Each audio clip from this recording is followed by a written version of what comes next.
अस्सलाम वालेकुम। Last time हम डिस्कस कर रहे थे कोवलेंट बॉन्डिंग के बारे में, जिसमें हमने कोवलेंट बॉन्ड और उसकी टाइप्स को पढ़ा था।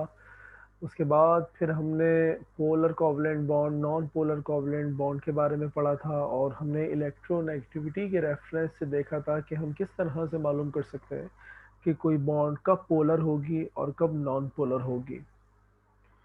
तो चलें आगे बढ़ते हैं अब हम नेक्स्ट बॉन्ड की तरफ, जो है हमारे पास कोऑर्डिनेट कोवलेंट बॉन्ड या फिर डेटिव बॉन्ड।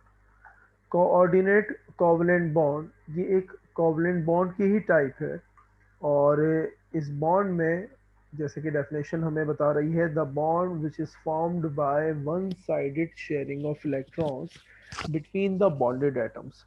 आयोनिक बॉन्ड में हमने ये पढ़ा था कि एक एलिमेंट जो है वो अपना इलेक्ट्रॉन लूज करता है और दूसरा एलिमेंट उस इलेक्ट्रॉन को गेन करता है, जिसके नतीजे में दोनों एलिमेंट्स पर चार्जेस डेवलप होते हैं और हमारे पास आयोनिक बॉन्ड की फॉर्मेशन होती है। कोवलेंट बॉन्ड में हमने ये समझा था कि दोनों एलिमेंट्स अपने इलेक्ट्रॉन्स शेयर करते हैं, म्यूचुअल शेयरिंग होती है, यानी कि दोनों एलिमेंट्स बराबर के इलेक्ट्रॉन्स शेयर करते हैं, जिसकी वजह से हमारे पास कोवलेंट बॉन्ड की फॉर्मेशन होती है। तो कोऑर्डिनेट कोवलेंट बॉन्ड क्या है? ये एक ऐसी बॉन्ड है जिसके अंदर दोनों इलेक्ट्रॉन्स दोनों इलेक्ट्रॉन्स एक ही एटम जो है वो सप्लाई करता है। तो ऐसी बॉन्ड को हम नाम देते हैं कोऑर्डिनेट कोवलेंट बॉन्ड का। तो हमारे पास इस बॉन्ड को ज़रा समझने की कोशिश करते हैं कि आखिर ये बॉन्ड है क्या। सबसे पहले हम एक एग्जांपल देखते हैं, फॉर्मेशन ऑफ अमोनियम आयन, यानी formation of NH4 plus ion. तो फॉर्मेशन किस तरह से होती है अमोनियम आयन की?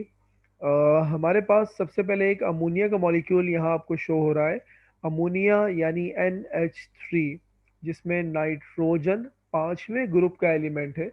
तो इसके लास्ट शेल में 5 इलेक्ट्रॉन्स मौजूद होते हैं। तो नाइट्रोजन के इलेक्ट्रॉन्स को हमने डॉट बनाकर शो किया है, और इसको शेल मुकम्मल करने के लिए 3 इलेक्ट्रॉन्स की रिक्वायरमेंट होती है। तो ये 3 इलेक्ट्रॉन्स नाइट्रोजन शेयर करता है हाइड्रोजन के साथ, और यहाँ पर आप देख सकते हैं क्रॉस में जो इलेक्ट्रॉन्स हैं वो हाइड्रोजन के हैं, और डॉट में जो इलेक्ट्रॉन्स हैं वो नाइट्रोजन के हैं। तो 3 इलेक्ट्रॉन्स शेयर करने के बाद हाइड्रोजन का भी शेल मुकम्मल हुआ 2 इलेक्ट्रॉन्स का, तीनों हाइड्रोजन्स के 2 इलेक्ट्रॉन्स के शेल मुकम्मल हुए, और नाइट्रोजन के भी टोटल 8 इलेक्ट्रॉन्स मुकम्मल हो चुके हैं। तो ज़रा ध्यान में रखिएगा इस बात को कि हमारे पास यहाँ पर इलेक्ट्रॉन के जो पेयर्स हमें नज़र आ रहे हैं, वो दो तरीके के इलेक्ट्रॉन्स के पेयर्स हैं। पहला वो पेयर है आपके पास जो नाइट्रोजन और हाइड्रोजन के दरमियान में मौजूद है, यानी एक डॉट एक क्रॉस। ये एक ऐसा पेयर है जिसमें दोनों के इलेक्ट्रॉन्स शामिल हैं। तो ऐसे पेयर को कहा जाता है बॉन्ड पेयर। फिर से बता दूं कि बॉन्ड पेयर क्या है हमारे पास?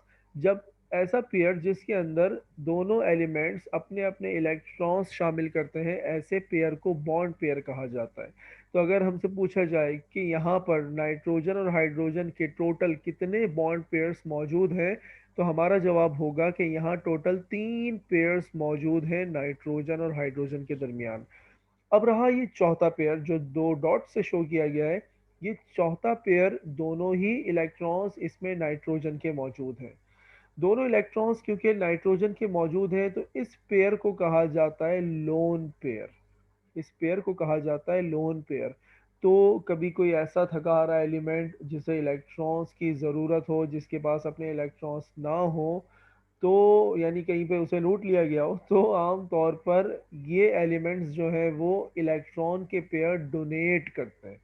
तो इसलिए नाइट्रोजन को हम कह सकते हैं कि नाइट्रोजन जो है वो एक लोन पेयर डोनर है, यानी कि एक लोन पेयर को डोनेट करने वाला। तो ये बात उम्मीद है कि समझ में आई होगी कि यहाँ पर दो किस्म के पेयर्स मौजूद हैं इलेक्ट्रॉन के। एक है बॉन्ड पेयर जो नाइट्रोजन और हाइड्रोजन के दरमियान में बने हुए हैं, और दूसरे हैं लोन पेयर जो नाइट्रोजन के दोनों ही अपने इलेक्ट्रॉन्स हैं। तो नाइट्रोजन इन दोनों इलेक्ट्रॉन्स को डोनेट करने की सलाहियत रखता है, तो इसलिए नाइट्रोजन को कहते हैं लोन पेयर डोनर।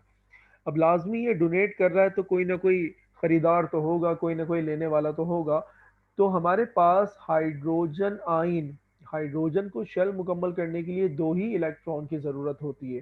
तो जब हाइड्रोजन पर पॉजिटिव चार्ज होता है तो हाइड्रोजन आयन को नाइट्रोजन अपने दोनों इलेक्ट्रॉन्स लोन पेयर वाले वो डोनेट कर देता है। क्योंकि हाइड्रोजन यहाँ पर इलेक्ट्रॉन के पेयर एक्सेप्ट कर रहा है, इसीलिए हाइड्रोजन को यहाँ कहा जाता है लोन पेयर एक्सेप्टर।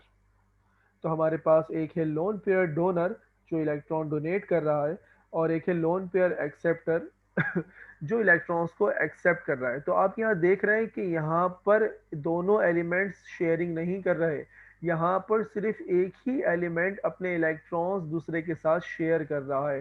डोनेट करने का बिल्कुल मतलब नहीं है कि परमानेंटली इलेक्ट्रॉन्स जो है वो हाइड्रोजन के पास चले जाएंगे, यानी टेम्पररी ज़रूरत है। जिस तरह हम क्लास रूम में जो है वो अपनी किट घर पे भूल कर आते हैं जानबूझकर, या फिर अपनी इरेजर नहीं लेकर आते, पेन नहीं लेकर आते, कि पता है कि कोई दूसरा दोस्त हमारा लाएगा तो उससे पेन वगैरह हम लेके अपना काम चला लेंगे।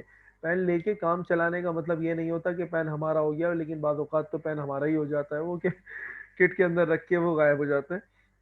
लेकिन यहाँ पर हाइड्रोजन जो है वो इलेक्ट्रॉन का पेयर ले रहा है, लेकिन नाइट्रोजन इतना बेवकूफ़ नहीं है कि अपने दोनों इलेक्ट्रॉन हाइड्रोजन को थमा दे। तो दिमाग में रखिएगा कि नाइट्रोजन टेम्परेरी तौर पर कहीं हाइड्रोजन बेचारा मर ना जाए, इसलिए कुछ वक्त के लिए नाइट्रोजन अपना इलेक्ट्रॉन का पेयर उसे डोनेट कर देता है, ताकि हाइड्रोजन वक्ती तौर पर काम चलाए जब तक कि इसे इलेक्ट्रॉन्स नहीं मिलते। इलेक्ट्रॉन मिल जाएंगे तो उसके बाद ये बॉन्डिंग ब्रेक हो जाएगी, जिसके नतीजे में हमारे पास नए कंपाउंड्स बनेंगे। तो हमारे पास एक लोन पेयर डोनर आ गया, एक लोन पेयर एक्सेप्टर आ गया। वन साइडेड शेयरिंग हमें यहाँ होती हुई नजर आ रही है, यानी नाइट्रोजन ही इलेक्ट्रॉन डोनेट कर रहा है हाइड्रोजन को। तो याद रखिएगा, जब भी कभी कोई सेंट्रल एलिमेंट अपने लोन पेयर को डोनेट करता है, फिर से रिपीट कर दूं बात को, कि जब भी कभी कोई सेंट्रल एलिमेंट अपना लोन पेयर किसी दूसरे एलिमेंट को डोनेट करता है, तो डोनेट करने के नतीजे में पूरा मॉलिक्यूल जो है वो पॉजिटिव चार्ज हो जाता है। देखिए यहाँ पर पॉजिटिव साइन से हमने पूरे मॉलिक्यूल को शो किया है।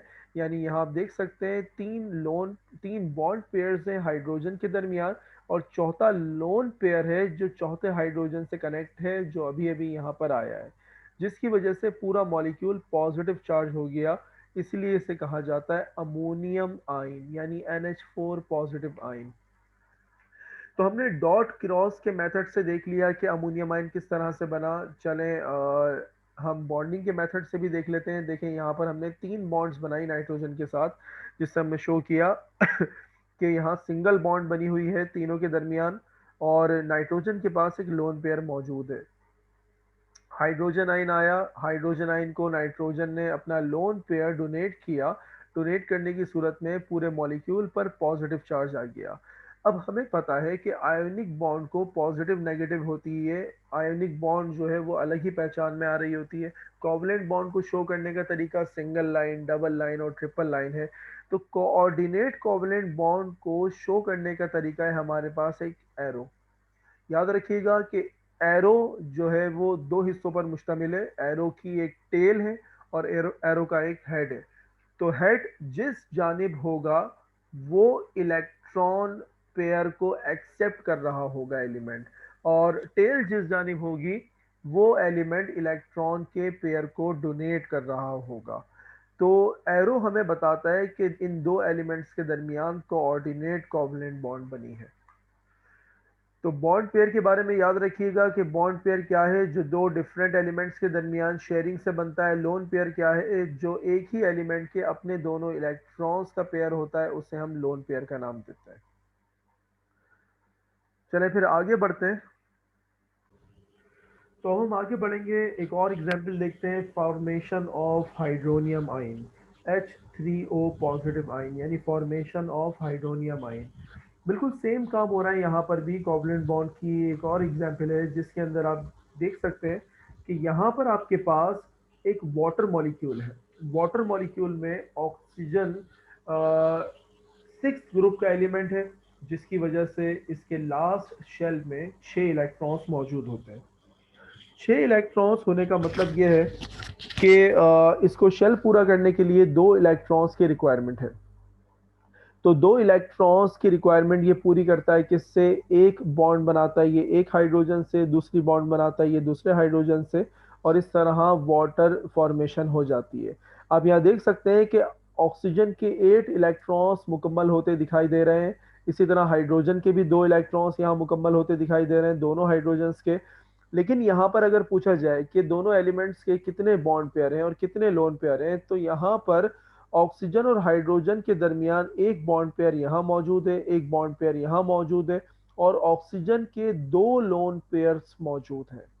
तो अगर कोई प्रोटॉन आता है यानी H पॉजिटिव आयन आता है, तो H पॉजिटिव आयन को ऑक्सीजन अपना इलेक्ट्रॉन का पेयर डोनेट कर देता है, ताकि हमारे पास फॉर्मेशन हो जाए हाइड्रोनियम आयन की।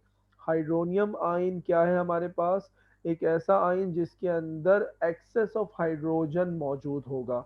यानी कि आप यहाँ देख सकते हैं कि डबल डॉट शो कर रहे हैं कि ऑक्सीजन ने अपना इलेक्ट्रॉन का पेयर हाइड्रोजन को डोनेट किया था, जिसकी वजह से पूरे मॉलिक्यूल के ऊपर पॉजिटिव चार्ज आ गया।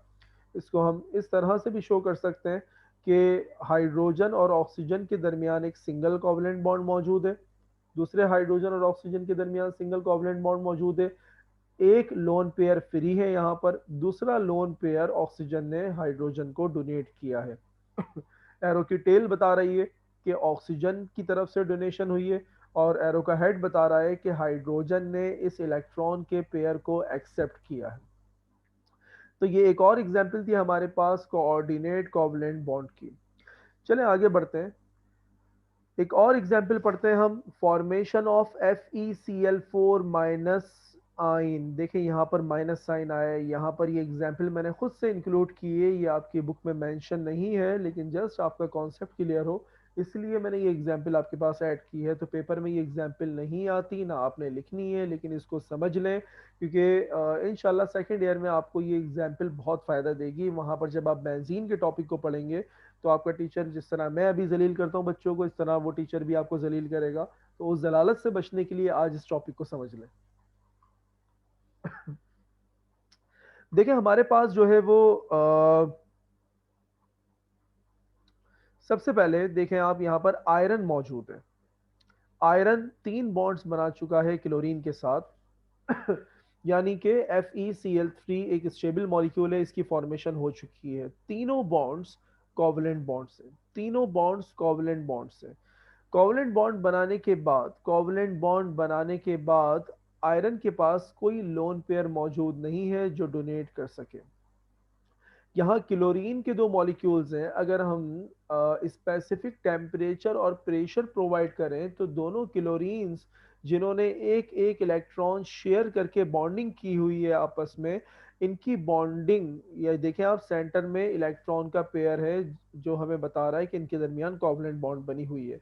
तो by the help of pressure and temperature हम इस बॉन्ड को ब्रेक कर सकते हैं, by the help of sunlight भी ये बॉन्ड ब्रेक हो सकती है। बॉन्ड ब्रेक होने की सूरत में क्या होता है कि क्लोरीन एक क्लोरीन, कोई भी एक क्लोरीन इलेक्ट्रॉन के पेयर के साथ मूव कर जाता है आयरन की तरफ। एरो से यहाँ शो किया जा रहा है कि क्लोरीन मूव कर गया आयरन की तरफ, और आयरन को अपना इलेक्ट्रॉन का पेयर इसने डोनेट कर दिया। देखिए आयरन को इसने, क्लोरीन ने, वो जो एक्स्ट्रा इलेक्ट्रॉन 2 मौजूद थे, वो दोनों इलेक्ट्रॉन्स इसने क्लोरीन, सॉरी, आयरन को डोनेट कर दिए, और जो दूसरा क्लोरीन था उस पर आ गया पॉजिटिव चार्ज। लेकिन यहाँ जो डोनेशन हुई है, यहाँ बिल्कुल अपोजिट डोनेशन हुई है। हमेशा हमने अभी तक ये पढ़ा है कि सेंट्रल एलिमेंट किसी दूसरे एलिमेंट की मदद कर रहा है और दूसरे एलिमेंट को इलेक्ट्रॉन का पेयर दे रहा है, लेकिन यहाँ पर उल्टा काम हुआ। क्लोरीन ने इलेक्ट्रॉन का पेयर आयरन को दिया, जिसकी वजह से जिसकी वजह से पूरे मॉलिक्यूल पर पॉजिटिव नहीं बल्कि नेगेटिव चार्ज अपेयर हो गया। तो ये भी कोऑर्डिनेट कोवलेंट बॉन्ड की एक एग्जांपल है। लेकिन यहाँ पर जो है आपके पास ये जो बॉन्ड बनी हुई है, एरो बना हुआ है, ये अपोजिट एरो है। यानी कि इलेक्ट्रॉन का पेयर क्लोरीन ने दिया है आयरन को, तो आयरन की तरफ एरो का हेड जा रहा है और क्लोरीन की तरफ एरो की टेल जा रही है। तो इस तरह से फॉर्मेशन होती है FeCl4 मॉलिक्यूल की। तो ये था overall covalent coordinate covalent bond के बारे में। उम्मीद है कि आज की क्लास आपको समझ में आई होगी। अगर इस क्लास में अगर आपको कोई प्रॉब्लम है तो प्लीज़ मुझे सवाल कीजिए। और यहाँ पर हमारी कोऑर्डिनेट कोवलेंट बॉन्ड ख़त्म हुई। नेक्स्ट बॉन्ड मैंने इसलिए स्टार्ट नहीं की क्योंकि इसमें भी काफ़ी ज़्यादा मुझे वक्त लग गया अभी। और इंशाल्लाह नेक्स्ट टाइम जो है वो हम थोड़ी लंबी क्लास रख लेंगे जिसके अंदर हम मज़ीद दो टॉपिक्स को कवर कर लेंगे इंशाल्लाह।